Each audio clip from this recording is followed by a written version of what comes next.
نحمده ونصلي على رسوله الكريم. أما بعد، أعوذ بالله من الشيطان الرجيم. بسم الله الرحمن الرحيم.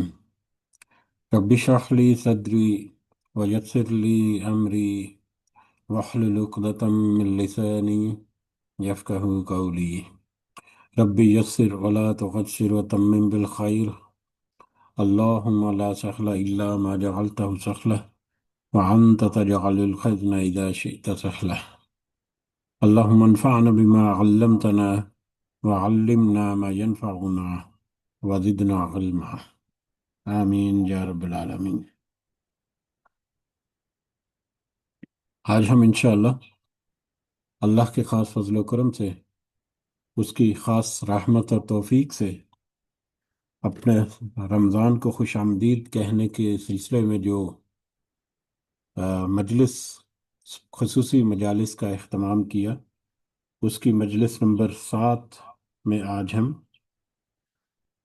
محمد اقبال کیلانی کی تصنیف روزوں کے مسائل کہ ہم کتاب الصیام، اس میں ہم اپنا کل جہاں تک ہم نے سبق دیکھا تھا، اس سے آگے کچھ دیگر مسائل جو ہیں ان کو ہم مختصر انداز میں آج سمجھنے کی کوشش کریں گے، یا دہانی کے طور پر ایک ہماری نظروں کے سامنے ایک دفعہ گزر جائے، تاکہ رمضان کے سلسلے میں ہم جو تیاری کر رہے ہیں اس میں ہمارے ذہنوں میں یہ چیز تازہ رہے۔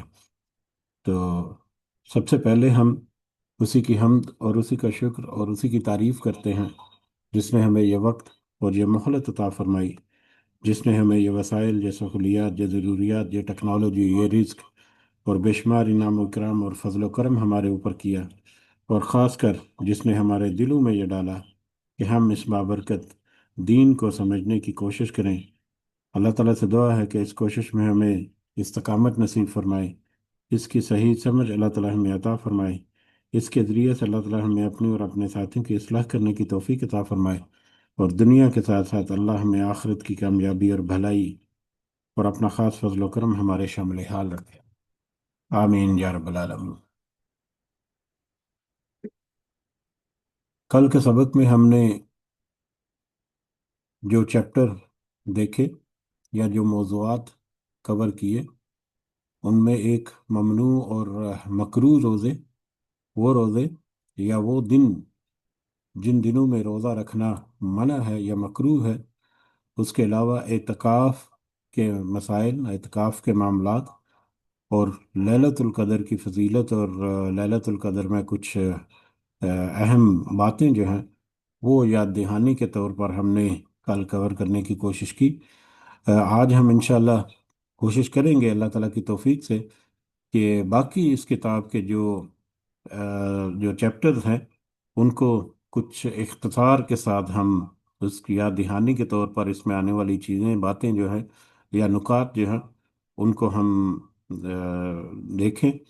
اس میں صدقہ فطر کے مسائل، نماز عیدین اور قربانی، اور پھر روزوں کے متعلق کچھ ضعیف اور موضوع احادیث یا گھڑی ہوئی احادیث جن کا کسی بھی طرح کا کوئی سند یا کوئی روایت یا کوئی ایسی بات نہیں، بلکہ خود سے گھڑی ہوئی ہیں۔ تو یہ کچھ چیپٹر ہیں جن کو آج ہم انشاءاللہ کور کرنے کی کوشش کرتے ہیں، لیکن کچھ اختصار کے ساتھ ہم آگے بڑھیں گے تاکہ ہم اپنا آج کا جو سبق ہے اس کو مکمل کر سکیں، اور یقیناً ان میں سے اکثر و بیشتر چیزیں جو ہیں وہ ہمیں ان کا پتہ ہے یا ہم ان کو جانتے ہیں، یاد دہانی کے لیے ہم یہ ساری کوشش جو ہے وہ کرتے ہیں۔ تو بہرحال آج کا ہمارا سبق جو ہے وہ شروع ہوتا ہے صدقہ فطر کے مسائل سے۔ صدقہ فطر ہمیں پتہ ہے کہ رمضان المبارک کے اختتام پر نماز عید جو ہے، عید الفطر، اس سے پہلے پہلے کچھ صدقہ جو ہے وہ فرض کیا گیا، جو کہ ہر اس شخص کے لیے، ہر اس فرد کو دیا جا سکتا ہے جس کے اوپر زکوٰۃ جو ہے وہ لگتی ہے۔ तो इसके बारे में कुछ अहम बातें जो हैं वो हमें इस चैप्टर में जो मिलेंगी उनको हम देखते हैं। सबसे पहले सदका फितर जो है वो फ़र्ज है। ये कोई ऑप्शनल नहीं है, ये फ़र्ज है। हर एक के लिए ज़रूरी है कि वो सदका फितर जो है वो अदा करे। अब किस किस को अदा करना है वो आगे जाकर थोड़ा हमें पता चलेगा, लेकिन हर शख्स जो है वो उसके लिए ज़रूरी है कि वो सदका फितर जो है वो अदा करे। सदका फितर का मकसद रोज़े की हालत में सरजद होने वाले गुनाहों से खुद को पाक करना है। यानी सदका फितर जो है, ये कह लें कि रमज़ान में रमज़ान से पहले जो है वो बहुत सारे मामलात में इंसान जो है वो अ, नरमी रखता है, बहुत सारे मामलात में ज़्यादा तवज्जो नहीं देता। छोटे छोटे मामलात में गीबत, चुगली, झूठ, ये वो। तो रमज़ान में बतौर ख़ास एहतियात बरत रहा है अपने मामलात को मज़ीद बेहतर करने के लिए। और फिर उसके बावजूद उससे कुछ बातों बातों में ख़ास कर कुछ बहुत सारे ऐसे मामलात हैं, गीबत और चुगली वगैरह, या इस तरह के, या आदतन झूठ बोलना, या कुछ छोटे छोटे ऐसे बातें जो हैं वो जो शख्सियत का हिस्सा बन जाती है, जिनको छोड़ना मुश्किल हो जाता है। इसी तरह से बहुत सारी बातें जो हैं वो गुनाहों में आती है, सिगरेट नोशी वगैरह करना, या पान तंबाकू, ये वो, ये भी एक्चुअली बुराई की बातों में ही आती हैं, या कुछ ऐसे मामलात हैं।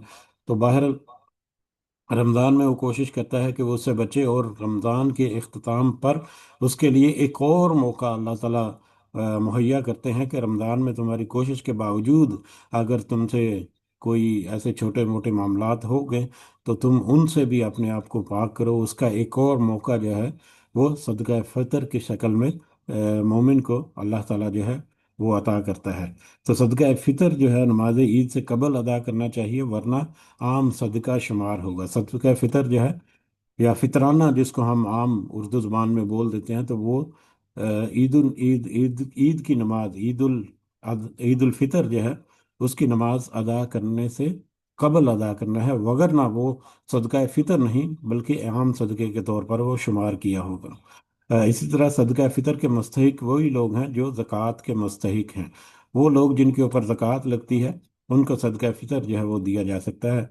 जैसा कि अहमद और इब्न माजा की रिवायत हज़रत इब्न अब्बास रज़ियल्लाहु तआला अन्हुमा से, कि रसूलुल्लाह सल्लल्लाहु अलैहि वसल्लम ने सदका फितर रोज़ेदार को बेहूदगी और फहश बातों से पाक करने के लिए, नीज़ मुख्ताजों के लिए खाने का इंतज़ाम करने के लिए फ़र्ज़ किया है। जिसने नमाज ईद से पहले अदा किया उसका सदका फ़ितर अदा हो गया, और जिसने नमाज ईद के बाद अदा किया उसका सदका सदका फ़ितर आम सदका शुमार होगा। तो लिहाजा बड़ी एहतमाम करते हुए हमें सदका फ़ितर जो है वो ईद की नमाज से पहले अदा करना है। लेकिन कितना पहले वो आगे जाकर थोड़ा सा तज़किरा आएगा, ये नहीं कि रमज़ान के शुरू में ही सदका फ़ितर, बिल्कुल इख्तिताम पर रमज़ान में होगा, लेकिन ईद उल फितर की नमाज से पहले उसको अदा करना ज़रूरी है। सदका फ़ितर की मिकदार एक सा अनाज जो है, जो कि तकरीबन पौने 3 सेर या 2.5 किलोग्राम के बराबर बनता है, ये उसकी मिकदार है सदका फ़ितर की। और सदका फ़ितर हर मुसलमान, ग़ुलाम हो या आज़ाद, मर्द हो या औरत, छोटा हो या बड़ा, सब की तरफ से, रोज़ादार हो या गैर रोज़ादार, सब की तरफ से ये होगा। साहिब निसाब हो या ना हो, साहिब निसाब ये ज़कात का निसाब जिस पर लगता है उसके बारे में है। तो वो जिसके ऊपर ज़कात नहीं बनती उसके ऊपर भी सदका फ़ितर जो है वो देना ज़रूरी है। इसमें इस्तिस्ना जो है वो आगे हमें इसकी वजाहत जो मिलती है। तो बाहर हर एक मुसलमान के लिए सदका फ़ितर जो है वो फ़र्ज़ के तौर पर अदा करना नमाज फ़ितर से पहले, सॉरी, नमाज ईद से पहले ज़रूरी है। हज़रत इब्न उमर रज़ियल्लाहु तआला अन्हुमा से रिवायत है, रसूलुल्लाह सल्लल्लाहु अलैहि वसल्लम ने रमज़ान का सदका फ़ितर एक सा खजूर या एक सा जौ, गुलाम, आज़ाद, मर्द, औरत, छोटे बड़े, हर मुसलमान पर फ़र्ज़ किया है। ये बुखारी और मुस्लिम की मुत्तफ़िक़ अलैह हदीस है। तो लिहाजा इसके मुताबिक हर एक के लिए ज़रूरी है कि वो सदका फ़ितर जो है वो अदा करे। हाँ, इसमें वो लोग जिस जिस शख्स के पास एक दिन रात की खुराक मुयसर ना हो, वो सदका अदा करने से मुस्तस्ना है। ये एक खासा लंबा टॉपिक है सिर्फ, कि कौन लोग हैं जो सदका फितर जो है वो अदा नहीं कर सकते, या जिन जो मुस्तस्ना है। बहरहाल उसकी मुख्तसर जो तशरीह जो है वो यही है, मुख्तसर तरीन अंदाज में, कि जिसके पास कोई वसाइल इतने नहीं, या जिसके पास ज़ख़ीरा, या जिसके पास इतनी इनकम नहीं कि वो एक दिन या एक रात से ज़्यादा, यानी एक दिन 24 घंटे या इतनी मिकदार से ज़्यादा उसके पास कोई ज़्यादा वसाइल या खुराक मुयसर ना हो, तो वो सदका नहीं कर सकता। या वो अगर सदका ना करे तो फिर कोई हर्ज नहीं। इसके अलावा वो लोग जो मामूल की ज़िंदगी में आम तौर पर, कुछ गरीब तबका जो है, वो भी तकरीबन सारे के सारा इसमें शामिल हो जाता है, क्योंकि उनके पास खाने पीने के लिए कुछ ना कुछ रहता है। वो रोज़ाना के अपने मामलात जो हैं वो संवारते हैं। गो कि उनके पास बहुत ज़्यादा खुले वसाइल नहीं होते, लेकिन सदका फितर जो है वो उनको भी देना लाजिम है, उनके ऊपर भी फ़र्ज़ है। सदका फितर जो है वो गल्ला की सूरत में देना अफजल है। आम तौर पर सदका फितर जो है वो अ, उसके एक तो अमाउंट जो है उसकी, मुख्तलिफ जो इलाके हैं, अपने इलाके के हिसाब से वहाँ पर कितनी अमाउंट या कितना सदका फितर बनता है वो अनाउंस कर दिया जाता है। जैसे यहाँ पर गल्फ में 15 रियाल जो है वो हर साल वो अनाउंस करते हैं, 15 रियाल। तो 15 रियाल जो उसके इक्वलेंट जो है। लेकिन गल्ला जो लेकर, अनाज वगैरह लेकर दिया जाए, ये ज़्यादा अफजल है, इसकी ज़्यादा फजीलत है। जबकि कुछ इदारे जो हैं वो इज्तमाही तौर पर कह लें कि पैसे इकट्ठे करके, तो फिर वो इज्तमाही तौर पर गल्ला लेकर या अनाज वगैरह लेकर, गल्ला जो अनाज वगैरह लेकर देते हैं। तो वो इस तरह के इंतज़ाम करने वाले जो ग्रोह या इदारे या कुछ लोग अगर मिल जाएं, तो उनके साथ मिलकर ऐसा भी कर लिया जाए तो ठीक है। लेकिन कोशिश यही होनी चाहिए कि गल्ला की सूरत में, अनाज की सूरत में हो। और नमाज ईद जो है उससे पहले पहले जो भी जिस भी अंदाज से वो देना है, वो उनके उनके घरों में पहुंच जाए, ताकि सदका जो है वो फ़र्ज के तौर पर अदा हो जाए, ना कि आम सदक़े की शक्ल में। गेहूं, चावल, जौ, खजूर, मुनक्का या पनीर में से जो चीज़ ज़ेर इस्तेमाल हो वही देनी चाहिए। जो चीज़ रोज़ाना के इस्तेमाल में उस वक़्त मारूफ तरीके से मुख्तलिफ़ इलाकों में मुख्तलिफ़ चीज़ें जो है वो अनाज के तौर पर या खाने के तौर पर इस्तेमाल होती हैं, तो उनके उस रिवाज के मुताबिक या उस आम मारूफ चीज़ें जो हैं, वो जो हैं वो इक्वलेंट, एक सा, या जितनी ऊपर हमने मिकदार देखी, 2.75 से या 2.5 किलो के बराबर जो है वो लेकर देना चाहिए। अब इनकी कीमतों में थोड़ा फ़र्क होता है, गेहूँ, चावल या जौ और खजूर, इनकी कीमतों में फ़र्क होता है। तो हर बंदा अपने इस्तात के मुताबिक जो बेहतर से बेहतर सदका करे, यकीनन उसके अपनी नीयत और इरादे और उसके अपने खलूस जो है उसके मुताबिक अल्लाह ताला उसको अजर जो है वो ज़रूर देते हैं। इसी तरह से जैसा कि तज़किरा हुआ, कुछ मुख्तसर अंदाज में बढ़ेंगे आज, क्योंकि हम आज कोशिश करेंगे, हमारी आज आखिरी मजलिस है इस सिलसिले की, तो हम आज का हमारा जो टारगेट है वो पूरा करें अल्लाह ताला की तौफीक से। इसलिए हम तो कुछ मुख्तसर अंदाज से आगे बढ़ेंगे। ये रिवायात जो है ये सारी की सारी यहाँ पर मनकूल हैं, तो इनको अगर चाहें तो ज़रूर दोबारा से रिव्यू जो है वो किया जा सकता है इंशाअल्लाह। आगे बढ़े, अगर सदका फितर अदा करने का वक्त आखिरी रोज़ा इफ्तार करने के बाद शुरू होता है, लेकिन ईद से 1 या 2 दिन पहले अदा किया जा सकता है। अफजल वक्त या ज़्यादा बेहतर वक्त जो है वो बिल्कुल आखिरी दौरा इफ्तार करने के बाद, यानी कि सुबह नमाज से पहले पहले, जो आखिरी रात कह लें, या शवाल की पहली रात जो है, रमज़ान के अख्ताम के बाद जब आखिरी रात, पहली रात है शवाल की, उस रात के दौरान दौरान ये दे देना चाहिए। लेकिन वक्त की कमी की वजह से, कुछ दीगर मसरूफियात की वजह से, अगर 1 2 दिन पहले अदा कर दिया जाए तो वो भी ठीक है। लेकिन बहुत पहले, 15 दिन, 2 हफ्ते पहले, 3 हफ्ते पहले अदा कर देना ये मुनासिब नहीं है। बिल्कुल करीब करीब ईद के, रमज़ान के अख्ताम के वो अदा करना चाहिए। इसी तरह सदका फितर घर के सरपरस्त को घर के तमाम अफराद, बीवी, बच्चों और मुलाजमों की तरफ से अदा करना चाहिए। अब सदका फितर जो है घर के जितने अफराद हैं उनकी तरफ से इंडिविजुअली काउंट करके, कैलकुलेट करके अदा किया जाएगा। अगर किसी घर में एक वालदैन है और उनके साथ दो तीन बच्चे हैं, तो वो जितने बच्चे और वो मियाँ और बीवी जो हैं, उन सब का, उसका जो घर का सरबराह है, उसके ज़िम्मे है कि वो सब की तरफ से सदका फितर जो है वो अदा करे, और सबका अलग अलग काउंट करके उसके मुताबिक इकट्ठी ये एक जगह पर राशन वगैरह कर दे या अलग अलग करे। लेकिन ये है कि सब की तरफ से कैलकुलेटेड अंदाज में कम से कम होना चाहिए, जितना निसाब या जितना जिन्हें जितनी मकदार जो है उस इलाके के मारूफ मतलब अंदाज में वहाँ पर बनती है, या गवर्नमेंट वगैरह अक्सर जो है वो अनाउंस करती है। तो हर एक की तरफ से अदा किया जाना ज़रूरी है। तो ये सदका फितर से मुतल्लक छोटे छोटे कुछ मामलात थे, और यकीनन ये हमारे लिए अहम है इनको जानना और इसका अहतमाम करना। अल्लाह ताला हमें तौफीक दे कि हम बेहतर अंदाज में कर सकें इसके मुतल्लक। कुछ और छोटे छोटे मामलात जो हैं, अक्सर कहा जाता है कि जिस इलाके में कोई रह रहा है उसी इलाके में सदका फितर जो है वो देना चाहिए। आम तौर पर दीगर सदकात वगैरह, जैसे गल्फ़ में रह रहे हैं तो वो अपने कंट्रीज़ में, मुल्क में भेज देते हैं। लेकिन सदका फितर के बारे में अगरचे उलमा का कुछ उसमें रिलैक्सेशन मिलती है कि अगर आप चाहें तो अपने घरों में या अपने इलाकों में भेज सकते हैं। तो लेकिन जिस इलाके में रह रहे हैं वहाँ पर सदका फितर जो है देना, या उस इलाके के या उस मुल्क के जो गरीब लोग जो सदका फितर के ज़कात के निसाब के या सदका फितर लेने के ख्वाहिशमंद है उनको देना, इसको ज़्यादा मतलब बेहतर जो है वो आजकल हमारे उलमा जो है वो कहते हैं। वल्लाहु आलम बिस्सवाब। बहरहाल इसमें भी कुछ आसानी जो है वो हमें ज़रूर मिलती है। तो कोशिश यही होनी चाहिए कि जहाँ पर हम रह रहे हैं तो सदका फितर जो है वहीं पर, वहाँ की आबादी जो है उस वहीं में उन्हीं में तकसीम हो, ताकि वहाँ पर लोग जो है वो खुशहाल हों और ईद जो है वो अच्छे अंदाज से मना सके। और सदका फितर जो है वो यकीनन उन लोगों की खुशी में इजाफे का बायस है, जो कि बहुत सारी छोटी छोटी खुशियों से या बहुत सारे छोटे छोटे मामलात से महरूम रहते हैं अपने वसाइल की कमी की वजह से।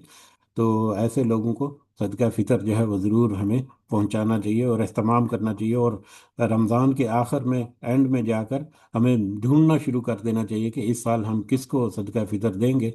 और फिर जैसे ही सदका फितर का वक्त आए, हम अपने वसाइल को या अपना जो भी हमने प्लान किया उसके मुताबिक वो सदका फितर जो है वो हम अदा कर दें इंशाल्लाह। आगे बढ़ते हैं नमाज ईदैन के मसाइल।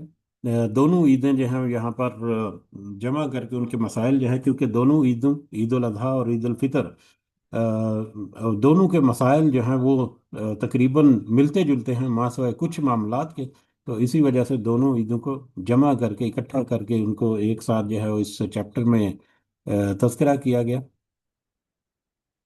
ईद के रोज़ गुस्ल करना, खुशबू लगाना और मिसवाक करना मुस्तहिब है।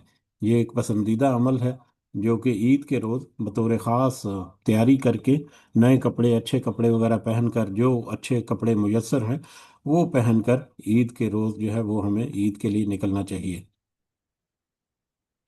इसी तरह से ईद के रोज़ अच्छे कपड़े पहनना भी मुस्तहिब है। ये भी जो अच्छे कपड़े मुयसर हैं, अगर नए, आम तौर पर नए कपड़े जो हैं वो भी वही एहतमाम किया जाता है, लेकिन हर घर में नए कपड़े नहीं होते। अक्सर जो है वो फिर भी अच्छे कपड़े जो कम इस्तेमाल है या मतलब अच्छी कंडीशन में अवेलेबल है, उनको अपनी इस्तात के मुताबिक हम इस्तेमाल में लाएं, ईद के दिन पहने, तो ये मुस्तहिब है। जैसा कि एक रिवायत हम चलते चलते पढ़ते हैं, हज़रत इब्न अब्बास रज़ियल्लाहु तआला अन्हुमा से मरवी है कि रसूलुल्लाह सल्लल्लाहु अलैहि वसल्लम ईद के रोज़ सुर्ख दारियों वाली चादर पहना करते थे। सुर्ख दारियों वाली चादर यानी कि आम तौर पर जो लिबास सादा था, उसमें थोड़ा सा अच्छा लिबास जो दिखने में भी अच्छा लगता है और थोड़ा कंडीशन में भी अच्छा है, वो पहनना यानी कि सुन्नत है। इसी तरह ईद उल फितर की नमाज के लिए जाने से पहले कोई मीठी चीज़ खाना सुन्नत है। ईद उल फितर और ईद उल अजहा अजहा जो है उसके खाने में एक बड़ा फ़र्क जो है वो कुर्बानी का है।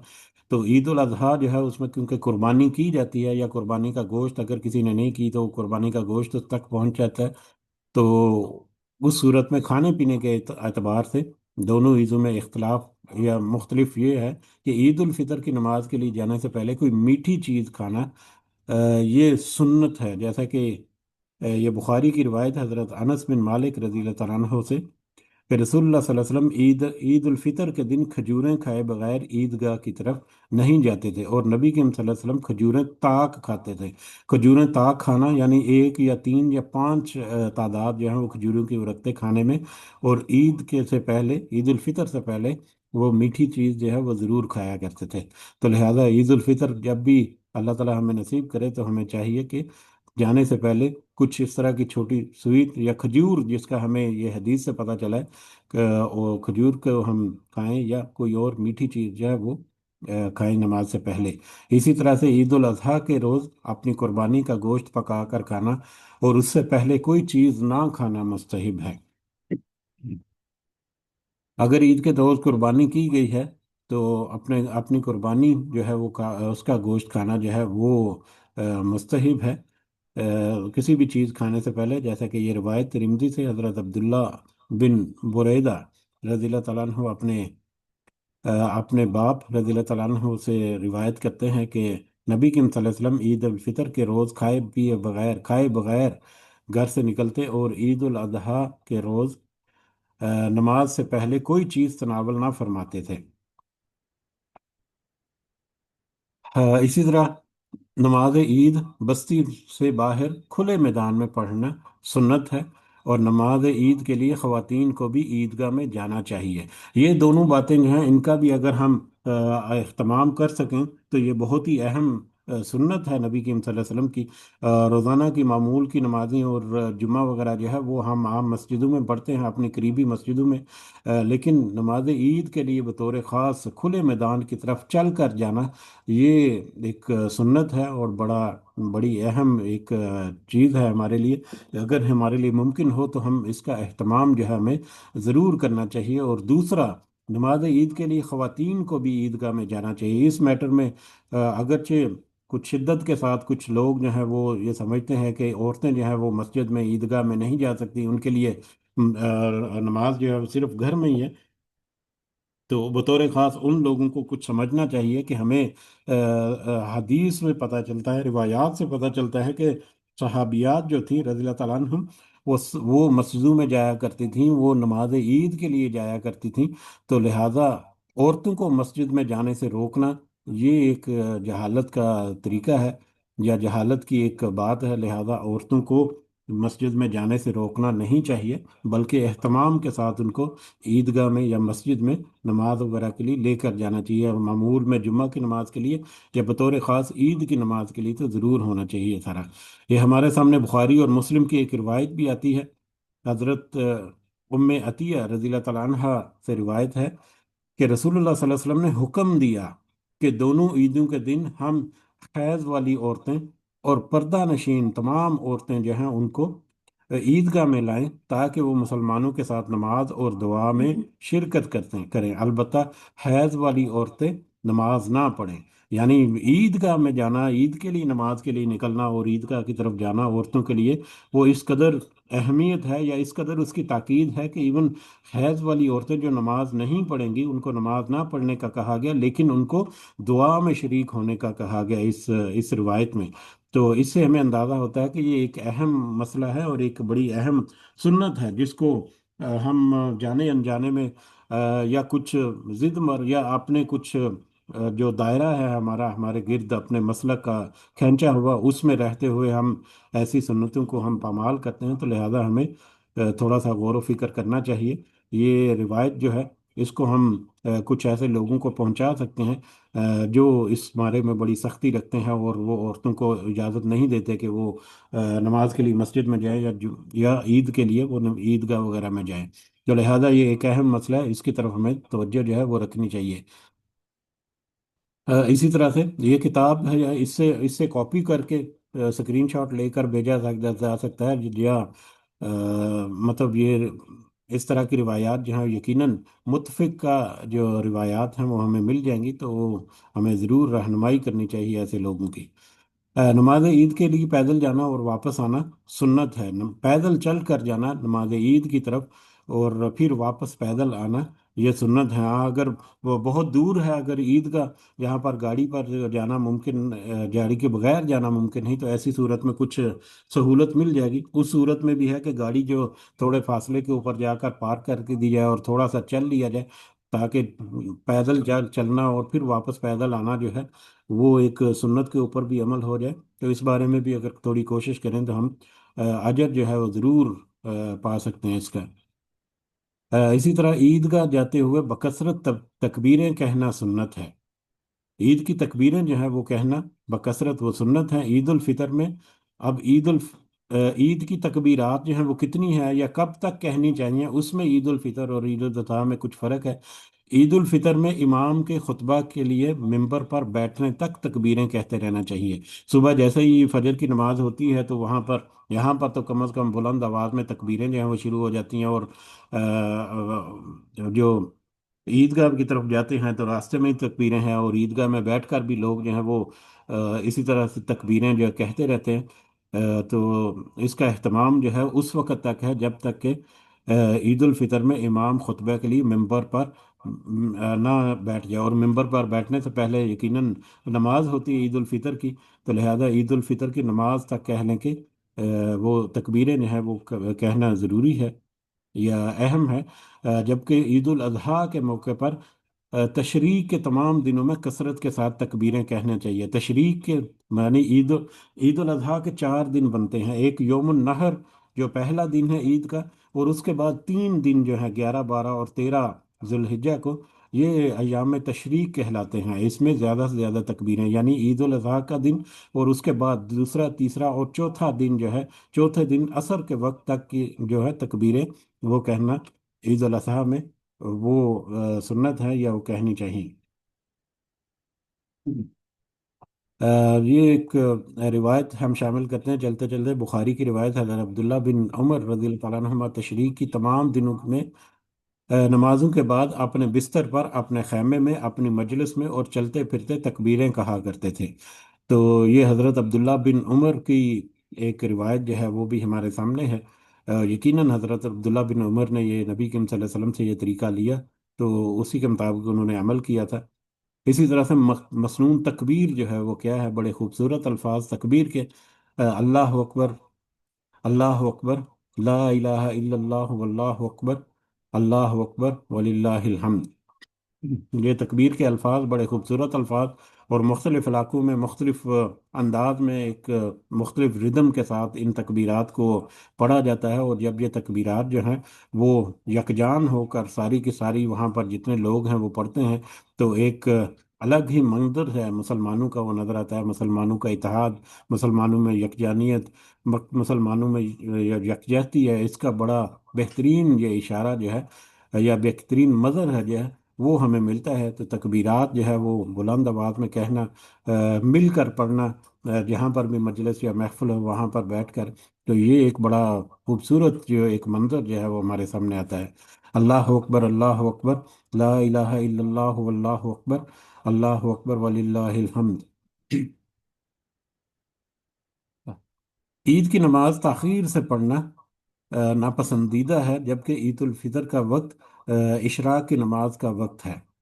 ईदैन की नमाज ताखीर से पढ़ना, और ईद की नमाज का वक्त जो है वो है इशराक की नमाज का वक्त। इशराक की नमाज जो है वो सुबह सूरज के तुलू होने के तकरीबन 15 से 20 मिनट जो है उसके बाद जो है वो इशराक का वक्त जो है वो शुरू हो जाता है। जब सूरज जो है वो मुकम्मल तौर पर तुलू हो जाए और एक नेज़ा सवा नेज़ा ऊपर उठ जाए, तो उस वक्त ये इशराक का वक्त जो है वो शुरू हो जाता है। और दुहा का वक्त जो है वो तो फिर लेट तक चलता है, वो तो ज़वाल से पहले तक रहता है।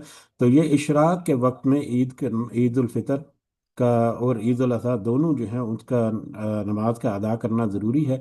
और इसमें ताख़ीर जो है वो नापसंदीदा है। यहाँ पर हम गल्फ़ की अगर बात करें तो यहाँ पर कतर में तो जैसे ही इशराक का वक्त जो सुबह सनराइज का वक्त है उसके एग्जैक्टली 15 मिनट के बाद जो है वो टाइम मुकर्रर होता है, और 15 मिनट के बाद 16वां मिनट नहीं होता और जमात जो है वो शुरू हो चुकी होती है।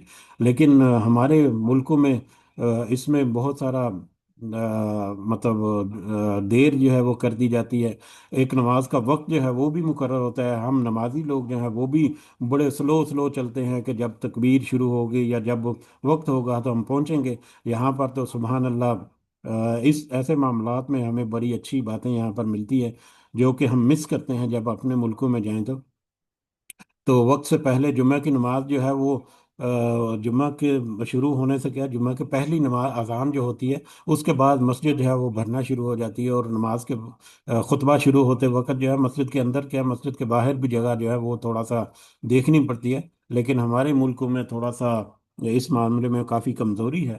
عید کی نماز کی اگر بات کریں تو نماز جو وقت مقرر کیا گیا اس وقت مقرر سے بھی بہت دیر بعد وہ نماز جو ہے وہ ادا کی جاتی ہے، اور قول کیا جاتا ہے، علماء جو ہیں یا ممبر پر جو خطیب ہیں وہ بلا رہے ہوتے ہیں، کال کر رہے ہیں کہ جلدی کریں جلدی کریں۔ بہرحال اس معاملے میں کم از کم انڈیویجلی ہم اگر احتیاط کریں اور وقت پر پہنچے تو ہم یقیناً اجتماعی طور پر یہ مسئلہ جو ہے نا وہ اس کو ہم کور اپ کر سکتے ہیں۔ تو لہٰذا عید کی نماز تاخیر سے پڑھنا جو ہے وہ ناپسندیدہ ہے۔ اس کے بارے میں روایت ہم شامل کرتے ہیں، یہ ابو داؤد اور ابن ماجہ کی یہ روایت ہے حضرت عبداللہ بن بسر رضی اللہ تعالیٰ عنہ سے، کہ وہ خود عید الفطر یا عید الاضحیٰ کی نماز کے لیے لوگوں کے ساتھ عیدگاہ روانہ ہوئے تو امام کے دیر کرنے پر ناپسندیدگی کا اظہار کیا اور فرمایا، ہم لوگ تو اس وقت نماز پڑھ کر فارغ بھی ہو جایا کرتے تھے، اور وہ اشراق کا وقت تھا۔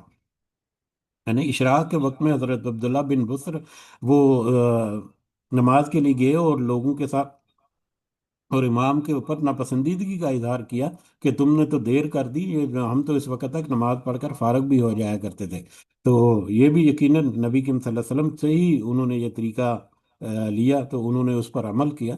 تو لہذا ہمیں بھی چاہیے کہ ہم کوشش کریں کہ وقت پر پہنچیں تاکہ ہمارے جو علماء ہیں یا ہمارے جو خطیب وغیرہ ہیں، امام جو ہے وہ وقت پر نماز پڑھیں اور وقت پر اس کو ادا کریں۔ عید الاضحیٰ کی نماز جلد اور عید الاضحیٰ فطر کی نماز نسبتاً دیر سے پڑھنا مسنون ہے۔ عید الاضحیٰ یہ نسبتاً کا مطلب یہ نہیں ہے کہ 1 گھنٹہ 2 گھنٹے، بلکہ چند منٹ کا اس میں فرق ہو سکتا ہے، کہ عید الاضحیٰ کیونکہ اس کے بعد قربانی وغیرہ کا اہتمام ہوتا ہے، جبکہ عید الفطر جو ہے اس کے بعد کچھ اس طرح کی ایکٹیویٹی نہیں ہوتی، تو اس وجہ سے عید الاضحیٰ جو ہے وہ کچھ نسبتاً جلدی، اور عید الاضحیٰ جو ہے اس کی نسبت عید الاضحیٰ کی نسبت عید الفطر جو ہے وہ تھوڑا سا تاخیر سے بھی پڑھ لی جائے تو وہ مسنون ہے، لیکن یہ تاخیر کا مطلب گھنٹوں تاخیر نہیں، کچھ منٹ کی تاخیر جو ہے وہ ہو سکتی ہے۔ اسی طرح سے کھلے میدان میں نماز پڑھنے کے لیے سترہ کا اہتمام کرنا چاہیے، جہاں پر امام جو ہے وہ امامت وغیرہ کرائے گا اس کے سامنے سترے کا اہتمام جو ہے وہ کرنا چاہیے، تاکہ آگے سے نمازی وغیرہ کو آگے سے اگر گزرتا ہے کوئی تو وہ اس کے لیے سہولت رہے۔ عید الفطر اور عید الاضحیٰ کی نماز 2 رکعت ہے، تو یہ 2 رکعت نماز جو ہے وہ عیدین کی ہوتی ہے، اور 2 رکعت جو ہے اس میں بھی عید نماز عید کے لیے اذان ہے، نہ ہی اقامت ہے، نہ ہی اذان ہوتی ہے نہ ہی اقامت ہوتی ہے۔ ایک وقت مقرر ہوتا ہے جس کو اناؤنس کر دیا جاتا ہے، اور اس وقت مقررہ تک جا کر سب لوگ جو ہے وہ نماز جو ہے وہ ادا کرتے ہیں۔ اسی طرح سے عید کی نماز سے پہلے نماز اور پھر خطبہ دینا مسنون ہے۔ کچھ مکتبہ فکر جو ہے وہ پہلے خطبہ دے رہے ہوتے ہیں اور بعد میں نماز پڑھتے ہیں، لیکن مسنون جو ہے وہ یہی ہے کہ عید کی نماز سے پہلے پہلے نماز ہو اور پھر بعد میں خطبہ جو ہے وہ، اور خطبے کے بعد اکثر لوگ جو ہیں جیسے ہی نماز ختم ہوئی تو وہاں پر وہ مصلے جھاڑ کر نکلنا شروع ہو جاتے ہیں، بلکہ عید کی نماز کے بعد خطبہ سننا یہ بھی ضروری ہے۔ خطبہ جو ہے وہ بھی عید کی نماز کا حصہ ہی تصور ہونا چاہیے، تو لہذا خطبہ جو ہے وہ بھی پورا بیٹھ کر تسلی کے ساتھ سننا چاہیے، اور خطبے کی دعا جو ہے اس میں بھی ہمیں شامل ضرور ہونا چاہیے۔ عیدین کی نماز میں 12 تکبیریں مسنون ہے۔ پہلی رکعت میں قرأت سے پہلے 7 اور دوسری رکعت میں قرأت سے پہلے 5 تکبیریں کہنی چاہیے۔ عیدین کی دونوں رکعتوں میں 12 12 دونوں نمازیں جو ہیں وہ 12 12 رکھتے ہیں، 12 12 تکبیریں ہیں۔ تکبیر اولا جو ہے نماز شروع کرنے وقت جو اللہ اکبر ہے، اس کے بعد پہلی رکعت میں 7 تکبیریں کہی جاتی ہیں، اس کے بعد پھر سورہ فاتحہ اور کچھ قرآن کی تلاوت، جبکہ دوسری رکعت میں 5 تکبیریں کہی جاتی ہیں اور اس کے بعد کوئی سورہ فاتحہ اور پھر کوئی سورہ تلاوت کر کے اس طرح سے نماز جو ہے وہ ادا کی جاتی ہے۔ इसी तरह से नमाज ईद की ज़ायद तकबीरों में हाथ उठाने चाहिए। जो जायद तकबीरें, जो जो 7 तकबीरें या 5 तकबीरें होती हैं, इसमें हाथ उठाकर वापस बांध लेना, ये तरीका है उन तकबीरात को अदा करने का। नमाज ईद की 2 रकतों में पहली रकत में सूरह आला और दूसरी रकत में सूरतुल गाशिया पढ़ना ये मुस्तहिब है। ये भी एक मुस्तहिब अमल है नबी करीम सल्लल्लाहु अलैहि वसल्लम का, कि पहली रकत में सूरतुल आला और दूसरी रकत में सूरतुल गाशिया, यही जो दो सूरतें जो है वो जुम्मा के दिन भी पढ़ना जो है मुस्तहिब है या बड़ी अच्छी सुन्नत है। गो के फ़र्ज नहीं है, लेकिन अक्सर जो है वो अहतमाम किया जाता है। तो इसी तरह से ईद की नमाजें जो हैं उनमें भी ये 2 सूरतें जो हैं वो मुस्तहिब हैं। नमाज ईद से पहले या बाद कोई नफल या सुन्नत नमाज नहीं है। तो नमाज ईद जब फजर के बाद जब नमाज के लिए जा रहे हो तो कोई नफल या सुन्नत नमाज जो है वो दूसरी अदा नहीं होगी। तो लेकिन इसमें भी मेरा ख्याल है कुछ मुख्तलिफ राय पाई जाती हैं। कुछ लोग जो है वो 2 रकत नफल नफल वगैरह पढ़ लेते हैं, तहियातुल मस्जिद कह लें या कुछ इस अंदाज में। बहरहाल इस बारे में मैं ज़्यादा तहकीक नहीं कर सका। यहाँ पर ये एक रिवायत मुस्लिम की हज़रत अब्दुल्ला बिन अब्बास रज़ी अल्लाह तआला अन्हुमा से रिवायत है कि रसूल नबी करीम सल्लल्लाहु अलैहि वसल्लम ईद उल अज़हा या ईद उल फितर के रोज़ घर से निकले, 2 रकत नमाज ईद अदा फरमाई और उससे पहले या बाद कोई नमाज नहीं पढ़ी। इसी तरह आगे, हाँ, नमाज ईद के बाद मिलना जो है वो एक बड़ा अहम हमारा एक रुकन या एक समझा जाता है। तो नमाज ईद के बाद एक दूसरे के दुआ जो है वो तकब्बल अल्लाह मिन का, सबक तकब्बल अल्लाह मिन्ना व मिन का, ये अल्फाज जो हैं ये अदा करने चाहिए। बड़े मुख्तसर से छोटे से अल्फाज, बड़े मारूफ से अल्फाज हैं। तकब्बल अल्लाह मिन्ना व मिन का यानी अल्लाह ताला मेरे और तुम्हारे आपके जो अमल है या नेकी है या जो भी कोशिश है उसको अल्लाह ताला कबूल करे। ये बड़ी बेहतरीन दुआ भी है, और ये एक दूसरे को हम नमाज के बाद हमें देनी चाहिए। जब हम नमाज के बाद एक दूसरे से मिलते हैं या मुसाफा वगैरह करते हैं। ईदगाह जाने और आने का रास्ता बदलना ये सुन्नत है। ईद का एक रास्ते से जाना और दूसरे से रास्ते से वापस आना ये भी एक अहम सुन्नत है। इसको ऊपर भी अमल अमल करने की कोशिश जो है वो ज़रूर होनी चाहिए। अगर जुम्मा के रोज़ ईद आ जाए तो दोनों पढ़ने बेहतर हैं, लेकिन ईद पढ़ने के बाद अगर जुम्मा की बजाय सिर्फ नमाज ज़ोहर अदा कर ली जाए तो वो भी दुरुस्त है। नमाज ईद जो है अगर जुम्मा के दिन आ जाए तो उसमें हमें ये ऑप्शन हमारे पास मौजूद हो जाती है कि अगर जुम्मा की नमाज अदा करें या ज़ोहर की अदा करें, लेकिन अगर नमाज जुम्मा जो है वो अगर पढ़ लिया जाए तो वो हमारे लिए ज़्यादा बेहतर है। अबर की वजह से शवाल का चांद दिखाई ना दे और रोज़ा रख लेने के बाद मालूम हो जाए कि चांद नज़र आ चुका है तो रोज़ा खोल देना चाहिए। किसी भी वक्त दिन में शवाल का पहला दिन है, लेकिन कुछ मौसम की ख़राबी की वजह से चांद का पता नहीं चला तो रोज़ा रख लिया, तो फिर बाद में जहाँ पर पता चला तो ऐसी सूरत में रोज़ा जिस वक्त भी पता चले रोज़ा खोल लेना चाहिए। अलबत्ता नमाज जो है वो उसके लिए है। अगर चांद की इतला जवाल से कबल मिले तो नमाज ईद उसी रोज़ अदा कर लेनी चाहिए, और अगर जवाल के बाद इतला मिले तो नमाज ईद दूसरे रोज़ अदा की जाएगी। यानी दूसरे दिन रोज़ा रख लिया, लेकिन सुबह जवाल से पहले पहले पता चल गया कि आज तो ईद का दिन है, क्योंकि कल चांद नज़र आ गया था, मौसम की खराबी की वजह से हमारे इलाके में नज़र नहीं आया। तो ऐसी सूरत में नमाज ईद भी अदा कर ली जाएगी, रोज़ा तोड़कर या खोल कर। लेकिन अगर जवाल के बाद देर से पता चली तो फिर रोज़ा खोल लिया जाएगा, लेकिन नमाज ईद जो है वो अगले दिन अदा की जाएगी। इसी तरह से अगर किसी को ईद की नमाज ना मिल सके किसी बीमारी या किसी और शरई उज़र की वजह से, तो इसके लिए 2 रकत तनहा नमाज अदा कर लेनी चाहिए। जिस तरह से नमाज का वो तरीका है, इसी तरह से गाँव में भी नमाज ईद पढ़नी चाहिए। हर जगह पर जहाँ पर मुमकिन हो ईद की नमाज का अहतमाम जो है वो करना चाहिए, खुले मैदान में ईदगाह वगैरह में। तो ईद के रोज़ रोज़ा रखना जो है ये भी मना है। तो ये ईदैन के मसाइल कुछ मुख्तसर अंदाज में हम आगे बढ़ते चले जा रहे हैं।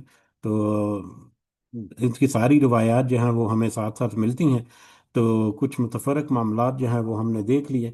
बहरहाल अल्लाह ताला से दुआ है कि अल्लाह ताला हमें तौफीक दे कि हम ईद भी हम अच्छे अंदाज में करें, और रमज़ान जो है उसकी भी तौफीक अल्लाह ताला हमें अता फरमाए, आमीन। इसी तरह से ये कुर्बानी के मसाइल हैं।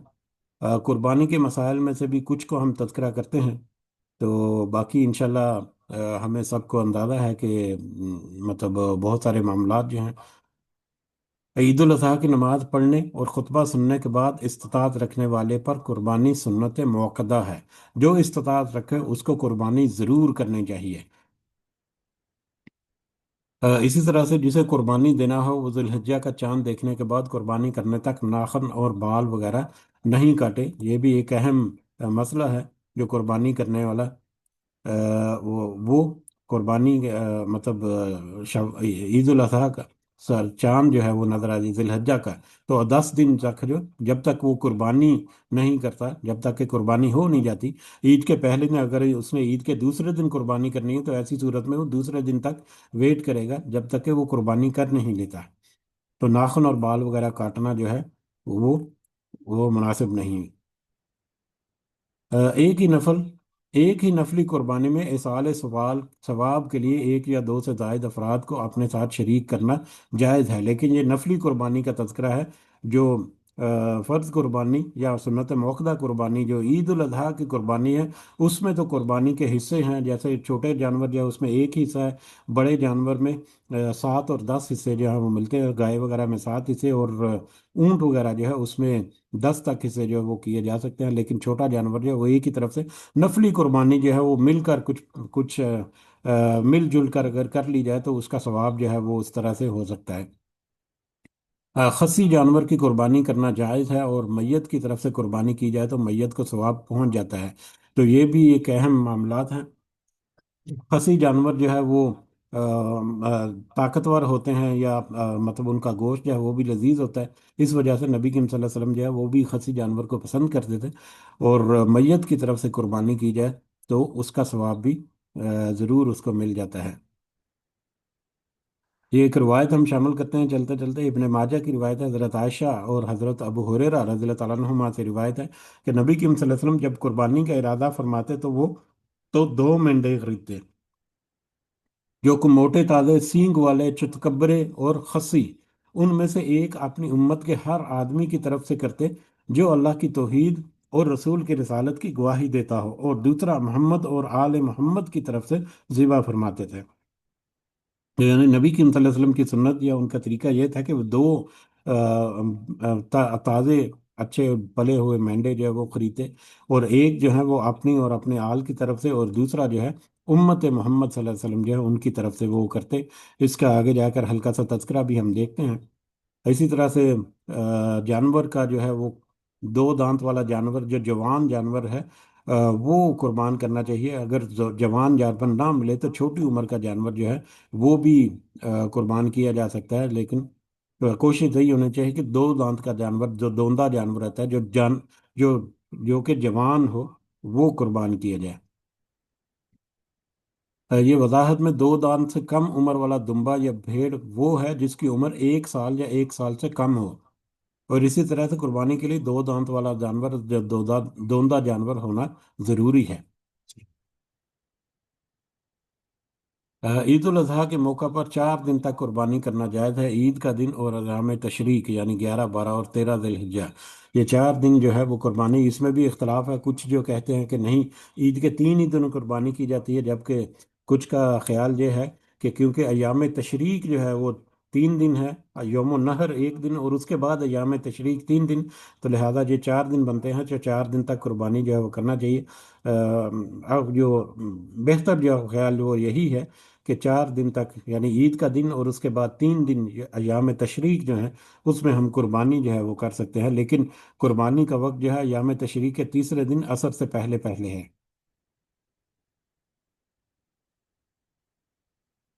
یہ ہمیں روایت بھی ملتی ہے حضرت احمد سے کہ حضرت جبیر بن مطعم رضی اللہ تعالیٰ عنہ سے روایت ہے کہ نبی کریم صلی اللہ علیہ وسلم نے فرمایا عید کے بعد تمام ایام تشریق جانور ذبح کرنے کے دن ہیں۔ یہ اس میں جو الفاظ ہیں اس میں بھی کل ایام تشریق کی ذبح، تو اس سے بھی ہمیں اندازہ ہوتا ہے کہ ایام تشریق میں قربانی کرنا جو ہے وہ جائز ہے، اجازت ہے اس کی۔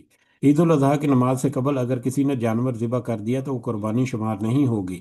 قربانی جو ہے وہ عید کی نماز پڑھنے کے بعد ہوگی۔ عید کی نماز پڑھنے سے پہلے اگر کسی نے قربانی کر دی تو وہ قربانی شمار نہیں ہوگی، تو لہذا عید کی نماز جو ہے وہ ادا کرنے کے بعد قربانی جو ہے وہ ہوتی ہے۔ اپنے ہاتھ سے قربانی کرنا مستحب ہے، لیکن کسی دوسرے سے کروانا بھی جائز ہے۔ اب خود جو ہے وہ بہت سارے لوگ جو ہیں وہ چھوٹے چھوٹے چھوٹے دل کے ہوتے ہیں، یا ان کو کچھ طریقہ پتہ نہیں، تو وہ کوشش کریں، اتنا مشکل کام نہیں ہوتا، لیکن اس کے باوجود کچھ لوگ جو ہیں وہ تھوڑا سا اس میں جھجک جاتے ہیں یا کچھ نہیں ہمت کرتے۔ اپنے ہاتھ سے کریں تو یہ زیادہ بہتر ہے، مستحب ہے۔ نہیں تو جو بھی قصاب وغیرہ جو ہے وہ بھی اگر کرے گا اس کی، تو اس میں کوئی ایسا حرج وغیرہ نہیں ہے۔ جیسا کہ یہ روایت سے پتہ چلتا ہے،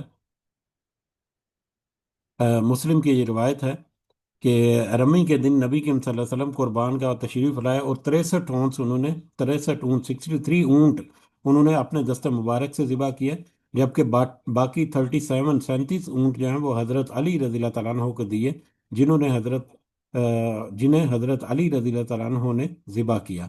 تو نبی کریم صلی اللہ علیہ وسلم نے خود رمی کے دن 63 اونٹ اپنے ہاتھ سے ذبح فرمائے تھے۔ اسی طرح سے گھر کے سرپرست کی طرف سے دی گئی قربانی سارے گھر والوں کی طرف سے کافی ہوتی ہے۔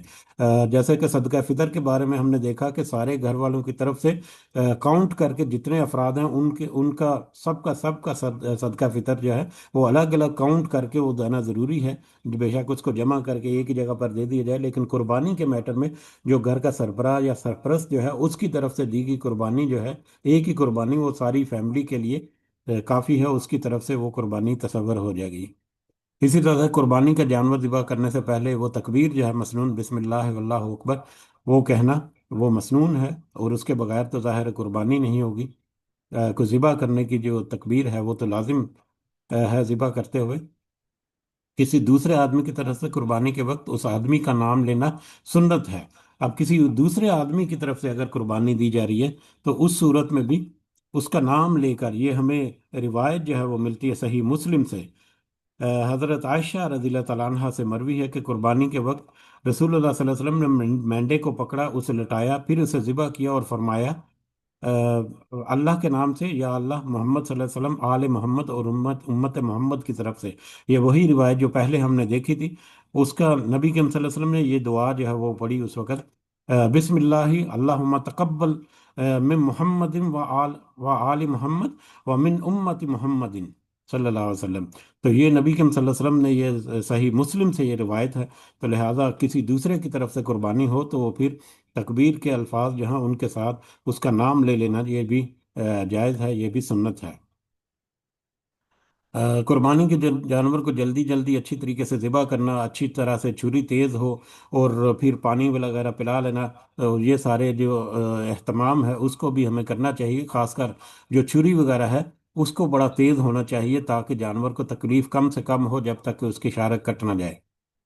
اسی طرح سے اونٹ کی بائیں ٹانگ باندھ کر کھڑے کر کے ذبح کرنا، وہ اونٹ کے ذبح کرنے کا طریقہ جو ہے وہ ہمیں پتہ ہے۔ آہ، اس کے بعد قربانی کا گوشت حسب ضرورت کھانا، صدقہ کرنا اور ذخیرہ کرنا تینوں طرح سے جائز ہے۔ چاہے تو پورے کا پورا گوشت ہے وہ خود کھا لے جائے، یا ذخیرہ کر لیا جائے، یا ہے پورے کا پورا صدقہ کر لیا جائے، یا چاہے تو کچھ ذخیرہ کر لیا جائے، کچھ صدقہ کر دیا جائے۔ ہر طرح سے جائز ہے، لیکن مناسب یہی ہے کہ کچھ خود بھی استعمال کیا جائے اور کچھ صدقہ بھی کیا جائے، اور اس طرح سے خود بھی اس کا فائدہ اٹھائیں اور دوسروں کو بھی اس کا فائدہ جو ہے وہ پہنچے۔ قربانی کے جانور میں سے کساب کو بطور اجرت کوئی چیز دینا منع ہے۔ کساب جو ہے وہ اکثر کہتے ہیں جی کہ وہ قربانی کرنا یا ذبح کرنے کے جو اجرت ہے یا اس کا جو پیمنٹ ہے اس کی صورت میں قربانی کی سری یا پائے یا کچھ اور چیز جو ہے وہ دے دینا، یا گوشت وغیرہ ہی دے دینا کہ ٹھیک ہے اتنی مقدار میں تم گوشت لے لو اس کی اجرت کے طور پر، یہ منع ہے۔ ہاں، اس کو ویسے صدقہ کے لیے جب تقسیم کرنا ہے تو اس میں سے کچھ دے دو تو وہ الگ بات ہے، لیکن قصاب کے ساتھ جو اجرت ہے قربانی، وہ ذبح وغیرہ کرنے، گوشت وغیرہ بنانے کی، وہ الگ سے طے ہوگی، اور وہ الگ سے اس کی پیمنٹ ہوگی۔ وہ جانور کی جو کوئی چیز ہے وہ بطور اجرت دینا جو ہے وہ منع ہے۔ اسی طرح جانور جو ہے وہ جوان ہونا چاہیے، کانا لگنا، بیمار اور بوڑھا جانور جو ہے وہ قربانی کے لیے ذبح کرنا اس کو بھی منع کیا گیا ہے۔ तो ये कुछ बतफरक मामलात जो कि कुर्बानी से मुतल्का हैं।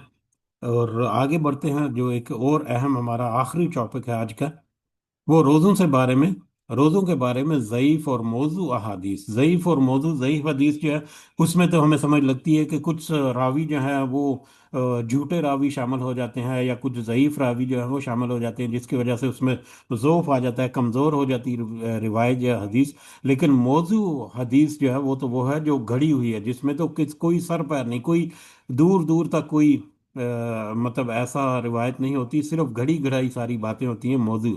तो मौजू जो है उनको तो बतौर ख़ास अपने जहन में रखना चाहिए, और जो ज़ईफ़ है उनमें भी हमें खासी इख्तियात जो है वो बरतनी चाहिए।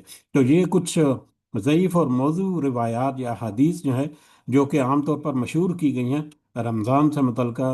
तो उसमें ये कुछ का हम तज़किरा हम करते हैं, बाकी ये आप खुद एक्सप्लोर करें एक दफ़ा, तो हमें ज़रूर इसमें अंदाज़ा होगा कि कैसी कैसी बातें जो हैं हमारे दीन में शामिल कर दी गई।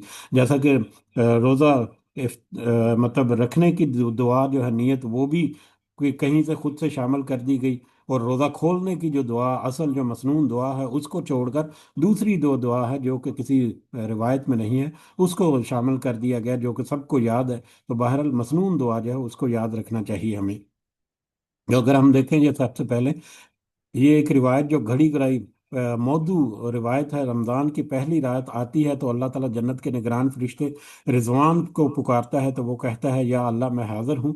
अल्लाह ताला उसे जन्नत खोलने का हुक्म देता है, और जहन्नम के निगरान फरिश्ते मालिक को बुलाता है और उसको जहन्नम बंद करने का हुक्म देता है।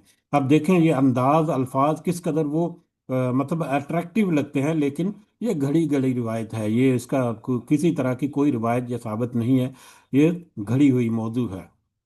इसी तरह से एक और है, रमज़ान का चांद तुलू होने पर नबी करीम सल्लल्लाहु अलैहि वसल्लम ने फरमाया, अगर बंदे रमज़ान की फजीलत जान लें तो सारा साल रमज़ान रखने की ख्वाहिश करने लगे। बड़ा अच्छा मैसेज, बड़ा अच्छा लगता है। लेकिन ये रवायत जो है ये मौजू है, ये घड़ी हुई है, ये कोई हदीस या सुन्नत या किसी से कोई भी साबित नहीं है। इसी तरह से रमज़ान की पहली रातों में अल्लाह ताला रोज़ादार को लोगों पर नज़र फरमाता है, और जब अल्लाह ताला किसी बंदे पर नज़र फरमाता है तो उसे अजाब नहीं करता। ये भी इसी तरह से घड़ी घड़ाई रिवायत है। इसी तरह से रमज़ान की पहली सुबह ही तमाम मुसलमानों को बख्श दिया जाता है। इस रिवायत में एक रावी जो है वो झूठा है, वो झूठी रिवायतें या झूठ जो है वो बोलता था, तो उस वजह से ये रिवायत जो है वो संदन ज़ईफ मानी जाएगी, क्योंकि इसमें झूठा कज़ाब जो एक जो है वो शामिल था, जिसकी वजह से ये रिवायत जो है ये डाउटफुल हो गई। इसी तरह से रमज़ान मुबारक में अल्लाह ताला रोज़ाना इफ्तार के वक्त 10 लाख आदमियों को जहन्नम से आज़ाद करते हैं। रमज़ान के वक्त, इफ्तार के वक्त तो अल्लाह ताला जहन्नम से आज़ाद करते हैं, इसके बारे में तो मसनून हमने एक रिवायत पढ़ी भी है। लेकिन 10 लाख आदमियों के बारे में कोई एक रिवायत नहीं है, ये मौजू है, मन गढ़ंत है, अपनी तरफ से घड़ी घड़ाई ये रिवायत है। तो इसी तरह से बहुत सारी और भी हमें चीज़ें मिलती हैं, जो कि जैसे कि ये देखें आप, बड़ी अच्छी देखने में लगती है। ये तहरीर जो है हर चीज़ की ज़कात है, और जिस्म की ज़कात रोज़ा है। ये ज़ईफ़ जो रिवायत है, इसमें ज़ोफ़ है इस हदीस में। तो इस तरह से हम देखें तो मुख्तलिफ जो हैं वो ऐसी चीज़ें जो हैं वो हमें मिलती हैं। अब ये देखें कैसी रिवायत घड़ी हुई है। ये एक झूठे रावी जो है वो उसमें शामिल है कि नमाज जो है वो नमाज पांच चीजें रोजा और वुजू तोड़ देती हैं। झूठ, चुगली, गीबत, शहवत की नजर और झूठी कसम, ये चीजें रोजा तोड़ देती हैं। ये भी एक मन गढ़ंत या झूठा काज़िब रावी जो है उसने इस तरह की रिवायात जो है वो आम कर दी। इसी तरह से एक रिवायत और आगे चलकर अगर हम देखें, ये एक रिवायत थी, और हाँ ये रिवायत अगर देखें, तीन आदमियों के खाने पीने की नेमतों का सवाल नहीं होगा। आप देखें जरा ये कि किस तरह से ये रिवायत घड़ी गई है। तीन आदमियों से खाने पीने की नेमतों का सवाल नहीं होगा, इफ्तार करने वाला, सहरी खाने वाला और मेजबान। नेमतों का सवाल तो सबसे होगा। जब किसी ने इफ्तारी करा ली तो उसके नेमतों का सवाल नहीं होगा, ये कैसे? इसी तरह से ये क्या घड़ा हुआ है कि तीन आदमियों से बद इखलाकी का हिसाब नहीं होगा। बद इखलाकी का हिसाब नहीं करेगा अल्लाह, ये क्या, ये कैसे हो सकता है? उसको माफ कर दे या उसको कुछ दूसरा मामला जो हो सकता है उसका हिसाब ही नहीं लिया जाएगा। अब उसमें देखें कि मरीज, रोज़ादार और आदल हुक्मरान, आदल हुक्मरान अगर बद इखलाक होगा तो अल्लाह ताला उसका हिसाब नहीं लेगा। तो बहरहाल देखने में घड़ने में देखें किस तरह से ये रिवायत घड़ी गई, लेकिन ये हदीसें घड़ी घड़ी हुई हदीसें हैं। तो लिहाजा हमें ऐसी हदीसों पर कान नहीं धरना चाहिए, और बड़े एहतियात से हमें, स्पेशली आजकल सोशल मीडिया के दौर में जब फॉरवर्डिंग का हमारे ज़माना है, तो ऐसी सूरत में हमें ज़रूर एहतियात से काम लेना चाहिए, और जो भी आपको मैसेज फॉरवर्ड करा है उससे कुछ रेफरेंस वगैरह जो है वो ज़रूर पूछ लेना चाहिए। और ख़ासकर हज़रत अली से मंसूब बेशुमार कौल जो हैं वो हमें मिलते हैं। हज़रत अली का कौल, हज़रत अली ने ये कहा, हज़रत अली ने ये कहा, और वो एक मकतबा फ़िक्र की तरफ से आते हैं हमें पता है, लेकिन उसके बावजूद हज़रत अली के जो फरामीन है वो हमारी सार आंखों पर, लेकिन उनकी तरफ भी गड़े गड़ाए मंसूब कर देना हर मामले को, वो मुनासिब नहीं है। जो हज़रत अली का कौल है वो उनका कौल है, उनको ज़रूर, हमें अहमियत हमारी नज़र में ज़रूर है, यकीनन है, लेकिन कड़ी गड़ाई बातों की अहमियत उस तरह से नहीं होनी चाहिए। हाँ, अच्छी बात है, किसी को ताकीद कर रहे हैं, किसी को तरगीब दे रहे हैं, अपने अल्फाज में अगर कर रहे हैं तो उसके साथ मंसूब करें जी, फलां शख्स ने, फलां रावी ने, फलां बंदे ने ये कहा। जैसा कि हमने कुछ रिवायात देखें कि कुछ सहाबा कराम के कौल थे रमज़ान से मुतल्लिक़ ही, तो वो सहाबा कराम के कौल हमने वहाँ पर पढ़े कि सहाबा कराम जो है उनकी नज़र में रमज़ान रोज़ों के कुछ नुकात जो हैं वो इस तरह से भी हैं। तो लिहाजा इन मामलात में हमें एहतियात रखनी चाहिए, और कोशिश यही होनी चाहिए कि जो भी हम चीज़ फॉरवर्ड करें या जिसको भी हम याद करें या सुन्नत समझ कर हम अपनाएं, तो उसके लिए उसका मजबूत होना और उसका अच्छा मतलब हसन होना जो है वो हमारे लिए ज़रूरी है, अथेंटिक होना हमारे लिए ज़रूरी है। तो हमें चाहिए कि हम उसका भी थोड़ा बहुत इख्तिमाम करके तो थोड़ी सी छानबीन करके, और आजकल तो बहुत आसान है ये सारी चीज़ें कर लेना जो है। तो बहरहाल अल्लाह ताला से दुआ है, अल्लाह ताला हमें तौफीक दे कि हम ये बातें जो हमने सुननी, समझी, समझने की कोशिश की, अल्लाह ताला हमें सही समझ अता करने के साथ साथ इनके ऊपर प्रैक्टिकली अमल करने की भी अल्लाह ताला हमें तौफीक अता फरमाए। आमीन या रब्बल आलमीन। वमा अलैना इल्लल बलागुल मुबीन। ये जो मौजू और ज़ईफ़ रिवायात जो हैं, ये किताब है इमाम शौकानी रहमतुल्लाह अलैह की, अल फ़वाइदुल मजमूआ फ़िल अहादीस अल मौज़ूआ। तो इस किताब से यहाँ पर इकबाल किलानी ने नकल की हैं। तो बहर आज की ये हमारी आखिरी मजलिस है, इसके बाद इंशाल्लाह मुलाकात होगी रमज़ान के बाद। तो अल्लाह ताला से दुआ है कि अल्लाह ताला हम सबको रमज़ान जो है वो नसीब फरमाए, हमारे लिए रमज़ान को आसान करे, हमें तौफीक दे कि हम रमज़ान में अपने सारे रोज़े जो हैं वो अच्छे अंदाज से रखें। अल्लाह ताला हमें अपने रमज़ान की, अपने रोज़ों की हिफाजत करने की भी तौफीक अता फरमाए। और अल्लाह ताला से ये भी दुआ है कि अल्लाह ताला हमारे अजर जो है वो हमारे लिए लिखे, और हमें हमारे गुनाहों को माफ़ करे। हमारे वालिदैन और हमारे साथियों को भी अल्लाह ताला हमारे साथ शामिल रखे, और उनको भी अल्लाह ताला हमें सबको इकट्ठा जन्नतुल फिरदौस में लेकर जाए। हमें तौफीक दे कि हम दुनिया में इतने अमल ज़रूर कर सकें कि हम इस बात के हकदार हों कि पहले बैच में जन्नत में जाने वालों में हमारा शुमार हो। अल्लाहुम्मा आमीन या रब्बल आलमीन।